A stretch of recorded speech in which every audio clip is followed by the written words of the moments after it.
अच्छा, भगवान मथुरा चले आए, सबके सामने, समाज में, गांव के सामने भगवान ने मामा को मार दिया। मामा होने के कारण मरने योग्य तो नहीं था। और भगवान जब वृंदावन में रहते थे तो कहते थे, ब्रजवासी वल्लभ सदा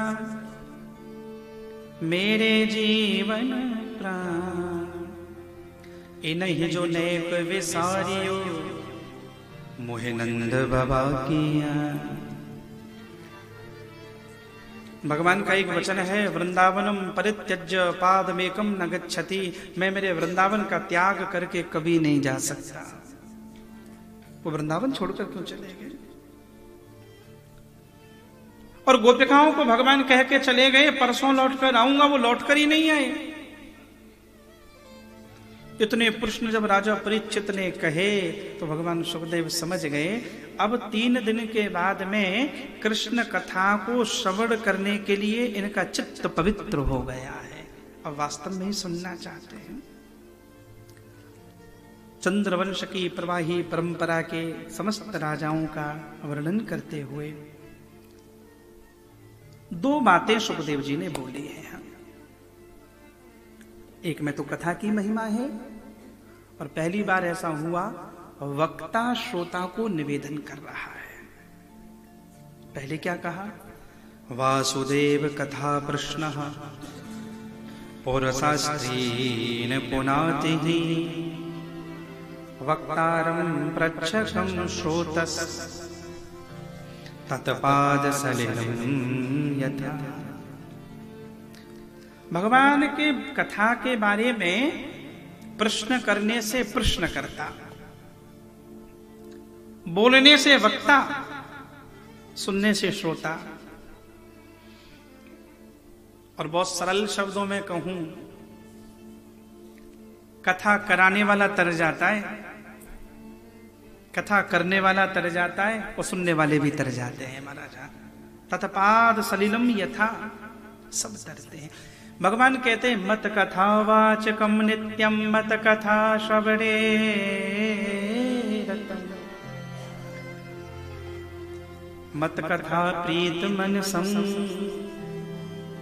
नाहं त्यच्छामि तम नरम। एक हमारे जानने वाले संगीतकार ने एक बड़ी सुंदर बात कही हमसे एक दिन। एक जानने वाले हमारे संगीतकार, पता है वो क्या बोले? बोले संगीत के खूब सारे गामा पाधानी सा सब लगाना सीख गए, स्वर राग रागनी ताल सीख गए। अब बोले भगवान के सामने रोज आधा घंटा बैठो, वो कह रहे थे अपने चेलों को। बोले फिर?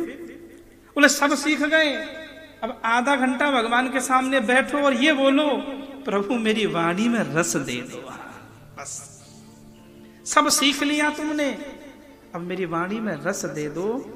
कई बार सब कुछ आ जाता है, वाणी में रस ना आए तो सब बेकार है, रस दो। वो रस आता ही तब है जब गोविंद कृपा करते हैं, उस शब्द में बैठ जाते हैं, वाक्य में बैठ जाते हैं, एक एक अक्षर में शब्द ब्रह्म के रूप में भगवान बैठ जाते हैं।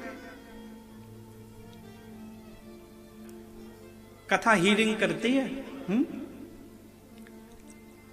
कथा हमारी स्ट्रेस को, डिप्रेशन को और ठीक करती है, हील करती है। एक बार एक आदमी बोल रहा था, बोले महाराज ऊपर बैठ के कैसा लगता है? आप बोलते हो तो आपके भीतर क्या चल रहा होता है? तो मैंने कहा रसगुल्ला खाने वालों को अच्छा लग रहा है, जिस बाल्टी में रसगुल्ला रखे हैं उसे कैसा लग रहा होगा?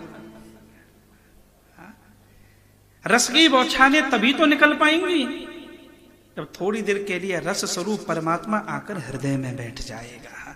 बिना उनकी कृपा के थोड़ी हो पाता है। वक्ता स्वयं रस में डूबे, अब उसका पुरुषार्थ नहीं है, वो शरणागत होकर बैठ गया तो वृंदावन बिहारी डुबो देते हैं, वो रस में डूबता है। ये रस का ही ग्रंथ है। और हम सच बताएं, श्रीमद् भागवत बुद्धि वालों का तो ग्रंथ ही नहीं है। बुद्धि वाले घड़ी देखते रहते हैं कि 5 कब बज जाए, प्रेमी इसलिए घड़ी देखते हैं 5 बज क्यों गए। हाँ, उन्हें ऐसा लगता बज क्यों गए, इतना जल्दी समय बीत कैसे गया। कोई मन में सोचता है कि 3 दिन की बात और है, 4 दिन की तो हो गई कथा। कोई प्रेमी कह रहा है कि बस 3 दिन रह गए अब कथा के यहाँ। कितना आनंद भगवान की कथा के आश्रय में बैठे हैं। तो रस तत्व भगवान की कृपा से आता है। हमारे हैं श्री भगवान, हमें किस बात की चिंता,